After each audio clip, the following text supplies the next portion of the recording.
With the end of the month fast approaching and a lot of gaming PC components still out of sight, out of stock, pretty much everywhere, extremely hard to get your hands on Ryzen 5000 and RTX 3000 from Nvidia. So if you're looking to build a gaming PC right now, it's honestly pretty tough.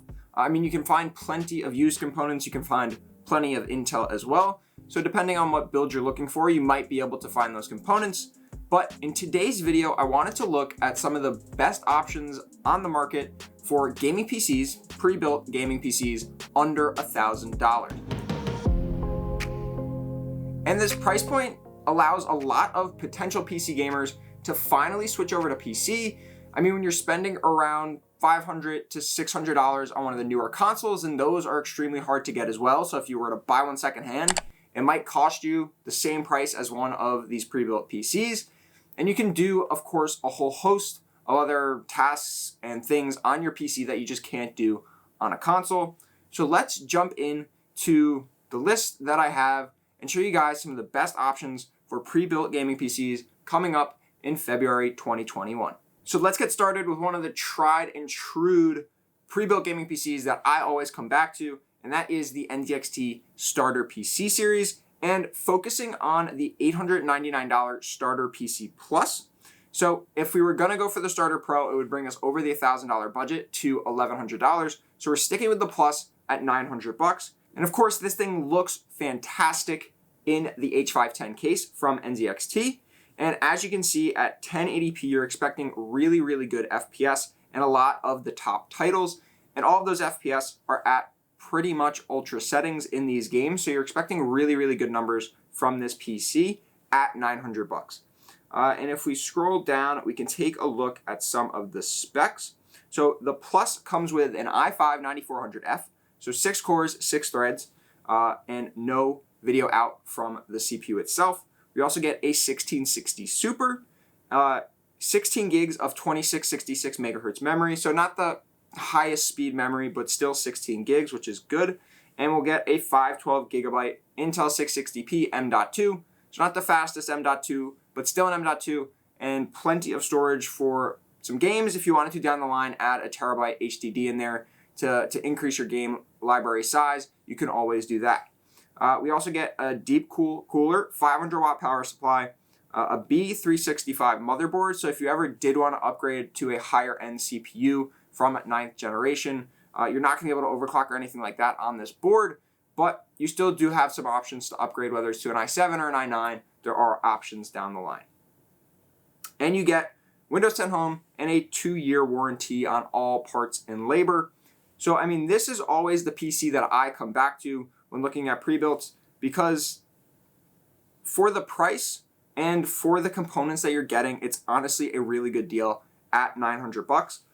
And the quality from NZXT is really good. You get the 2-year customer service. So you're pretty much getting the full package from NZXT, and it's a system that you can, of course, upgrade down the line. Whereas with a lot of the other PCs from some of your typical OEMs like Dell and HP, they're harder to upgrade. It's not always consumer grade components. It's more of the OEM components that they're using in those builds. So again, with a lot of this new hardware coming out onto the market with RTX 3000 and the new Ryzen 5000 from AMD, there are a lot of options that are probably going to come out middle of this year when it comes to maybe an RTX 3060, RTX 3050, which are going to show a lot of performance increase over a 1660 Super. Definitely, that's just going to happen.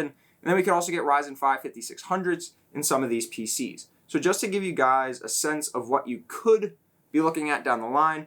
So right now, if you were to customize a PC from NZXT BLD with a Ryzen 5 3600 and a RTX 3060 Ti, so the lowest end RTX 3000 series card that you can get right now, but those will probably come down when the 3060 comes out and when the 3050 comes out as well. And that's running at $1,280. So for a lot better components, the 3060 Ti is probably over double the performance of the 1660 Super. For an extra $250, it might be worth it to upgrade to one of their custom builds. So you can, of course, go on here and customize it however you want. But I wanted to focus on pre-builds that you can just buy You can just go click on the buy now button and you have it. But there are other options from NZXT where you can get a lot better of a computer for not that much more money. And like I mentioned, some of the other OEMs, your typical OEMs in Dell and HP. So let's first take a look at the Dell G5. So this Dell G5 that I've pretty much configured is the exact same as the NZXT Starter PC Plus. Now the one major upgrade for this Dell PC is going to be the CPU. So we upgrade from the 9400F to a 10400F. So we go from 6 cores and 6 thread to 6 cores and 12 threads. So we are getting a pretty nice upgrade there with the CPU. And it is, of course, the newer and the most recent generation of Intel processors. We still get a 1660 Super, 16 gigs of 2666 memory. So the same speed and the same capacity as the Starter PC Plus. 512 gig NVMe. Same thing here as well. If you dropped it down to a 1 terabyte hard drive, which I would definitely not recommend, then you can bring it under the price of the Starter PC Plus. And we also upgraded to a 500 watt power supply in case you ever did want to upgrade most likely the GPU down the line. So for an extra $45 to get a newer generation i5, that gives you the capability to most likely upgrade to either a higher end i7 10th gen or possibly even 11th gen if those CPUs work on the same chipset. Of course, we'll have to find out if that is the case when 11th gen comes out. But this honestly isn't a bad deal. You're just not getting the same look and feel as an NZXT case, and it's not going to be quite as easy to upgrade down the line. Now, this is a really, really interesting offer from HP. So they currently have their Omen 30-liter desktop case, so it's going to be a bigger PC than the two we just looked at, marked down from $1,200 to $1,000.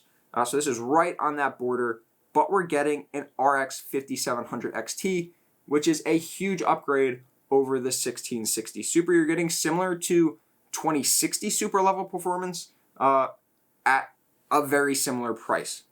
So we're getting a Ryzen 5 3600, so last gen Ryzen, but still extremely competitive, 6 cores and 12 threads, and we're getting a 5700 XT. Now the downsides of this are we're getting single channel 8 gigabytes of memory, but you can always add an extra stick of 8 gig down the line, and you're only getting a 256 gigabyte SSD. But overall, I mean, this thing looks really nice, and you're also getting really, really high-end components for $999. And when it comes to parts and labor with both Dell and HP, you're looking at a year to start, but you can always upgrade that for an additional cost, but a year should be pretty good. But that's something else to keep in mind when you're getting a 2-year warranty from NZXT. Now I'm gonna switch over to Best Buy and show you some of the deals they have on both CyberPower and iBuyPower PCs. And these are also super compelling as well. But compared to what we just saw, you're gonna have to make the decision of whether the savings in terms of cost is enough for the decreased performance that you're getting from some of these components. So first off, looking at a full AMD build like we just saw with HP, you're getting the same processor, so a Ryzen 5 3600, 16 gigs of memory. You're also getting a 500 gig SSD and a 1 terabyte hard drive, so some upgraded capacity when it comes to storage, and a RX 5600 XT. So that one's going to be around 10 to 15% better than a 1660 Super, but definitely still far away from a 5700 XT like we just saw from HP. And of course, that deal on the HP isn't going to last forever. So if you're looking to get something in that price range as well as that performance level, that is definitely a really good option. But you should probably act fast if you want to save the $200. So looking at the case, really nice case, very similar to like an H510 Elite. I forget exactly what the name of this case is, but you're getting a pretty bare bones build. You can see the ketchup and mustard cables from the power supply. You're just sticking with the Wraithspire cooler from AMD. Not the greatest motherboard. Also, it looks like it's an MATX motherboard. But let's dig into the components a little bit more. So you're getting, like I said, the 3600 Ryzen 5 and a 5600 XT. When it comes to memory, you're looking at 16 gigs of 3000 megahertz. So it is an upgrade over the 2666 that you get from Dell and NZXT. So overall, it's a pretty good system for $950. But if you were to spend the extra $50 for the 5700 XT, that is an amazing deal, which is still probably at the top of my list. And then if we go over to a full Intel and Nvidia build, this one extremely similar to both the Dell as well as the NZXT Starter PC, but for $850. So we're saving now $50 compared to the Starter PC Plus, and we're upgrading the CPU to an i5 10600KF. So we're getting a 10600KF, 6 cores, 12 threads, 8 gigs of memory, so a downgrade there, 1660 Super, and a 240 gig SSD and a 1 terabyte hard drive. So when it comes to this CyberPower PC build, we're honestly looking at a pretty good deal. The 1660 Super and the 10600KF are a really nice combination. Now, I don't know what exact motherboard they're using, but I am betting that it is not one that will support overclocking, but you still will get the extra boost speeds and the extra base clock that chip comes with over the 10400 and of course the 9400. And what's nice about this build is it doesn't come with ketchup and mustard cables like the one we just saw. It's all black cables, and you're even getting some RGB fans in there as well. But overall, a pretty simple and clean build. So this one honestly comes in pretty close.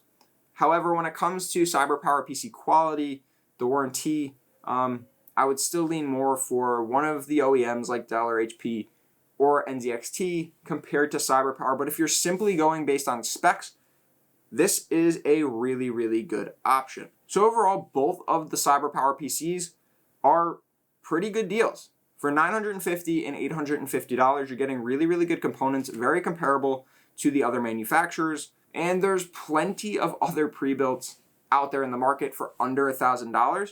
I just wanted to go over some of the better ones that I could find myself, but I'm sure there's some from Asus, MSI, and all those manufacturers as well, some of these smaller OEMs. However, these are a really good conglomeration of pretty good PCs for the price. So ranging from around $850 to that $1,000 top end budget, we're getting really good components. And I think I'd still have to go with the HP as my number one. So the 5700 XT and the Ryzen 5 3600 is a really hard PC to beat at that price point. However, I will say that the NZXT Starter PC Plus definitely comes in second place, being that it's $900, so you're saving $100. You're dropping down to a 1660 Super and an older generation i5 from Intel, but it's still a really good quality PC that's going to get you some great FPS in games like Warzone and Rainbow Six. So those are my top two. And then when it comes to my third place PC, it's probably a tie between the all AMD CyberPower PC build and the Dell G5. I mean, the Dell G5, you're getting an i5 10400F and the 1660 Super.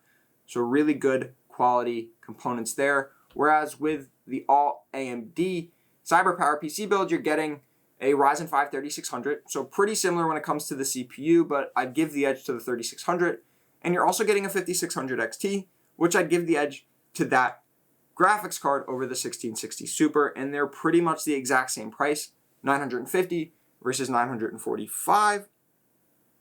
So overall, it's a pretty close tie between those two. But I might give a slight edge to the CyberPower PC build. So if you guys were looking for a gaming PC under $1,000, I hope this video helped you out and gave you some clarity over what components you might want to look for and what PCs that are out there right now could make for a really good purchase for the upcoming month. So let me know what you guys think. How would you rate these pre-builts? Would you put the HP at number one like I did, or where would you put it? And what would you rank as your number one pre-built under $1,000? I'd love to hear that from you guys in the comments. If you guys enjoyed the video, if you liked it, definitely give it a thumbs up. And if you haven't already, get subscribed to the channel and turn on post notifications so you can stay up to date on all my latest videos. I'm planning on making a video like this at least once a month, whether it's, gaming desktops under 1,000 or gaming laptops under 1,500. Just something to give you guys an idea of what's out there on the market and what some of the better deals are that are out there at this time. So I hope you guys enjoyed the video. Like I said, give it a thumbs up, and I'll see you guys in the next one.